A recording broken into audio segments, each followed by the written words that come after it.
नमस्कार, सुबह की 100 खबरें देख रहे हैं आप। आपके साथ मैं हूं प्रियंका राय। बुलेटिन की शुरुआत करेंगे सबसे बड़ी खबर से। अजमेर गौहर चिश्ती विवादित नारे मामले में को लेकर ये बड़ी अपडेट आपको बता दें। गौहर के पुलिस रिमांड का आज छठा दिन है। पूछताछ में अभी तक कई राज सामने आ चुके हैं। गौहर को छिपाने और भगाने में मददगार नासिर को गिरफ्तार किया गया। पूछताछ के बाद जमानत पर नासिर को छोड़ दिया गया है। अब जयपुर निवासी अबरार पर पुलिस की नजर है। उदयपुर कनेक्शन को लेकर पूछताछ लगातार जारी है। पुलिस अफसरों ने मामले में चुप्पी साध रखी है, किसी भी तरह की जानकारी साझा नहीं कर रहे। अभिजीत हमारे साथ अजमेर से सहयोगी जुड़ चुके हैं। अभिजीत, पुलिस रिमांड का छठा दिन है गौहर का। अब तक क्या कुछ बातें निकलकर सामने आ पाई, क्या कुछ राज खुल पाए, जरा डिटेल में बताइएगा दर्शकों को।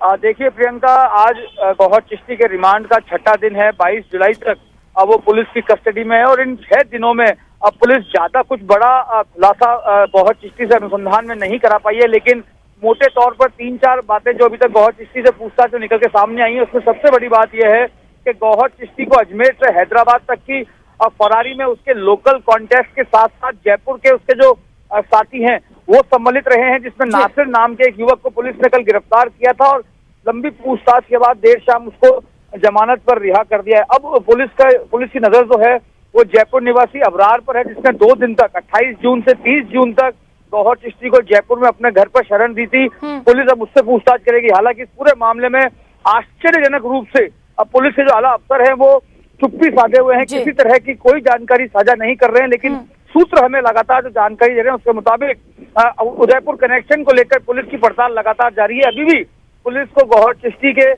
जो मोबाइल बरामद हुए थे उनकी आईडीपीआर की जानकारी नहीं मिल पाई है, न ही गूगल अकाउंट की जानकारी डिटेल रूप में मिल पाई है।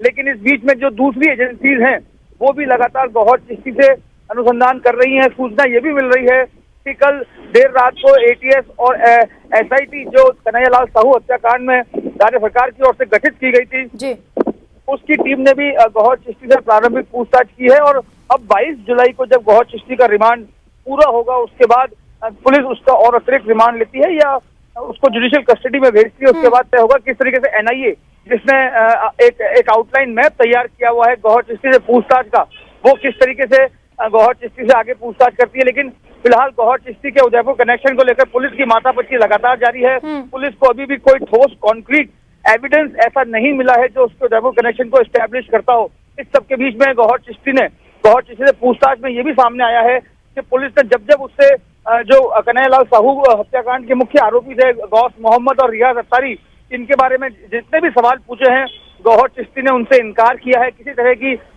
इन दोनों मुख्य आरोपियों से पहचान या उनसे संपर्क की बात उसे स्वीकार नहीं की है। लेकिन सबसे महत्वपूर्ण यह है कि गौहर चिश्ती के मोबाइल की जब फॉरेंसिक जांच रिपोर्ट आएगी उसके बाद जो आईडीपीआर निकल के सामने आएगा। बिल्कुल अभिजीत, और इंतजार है उसी मोबाइल के फॉरेंसिक जांच रिपोर्ट का।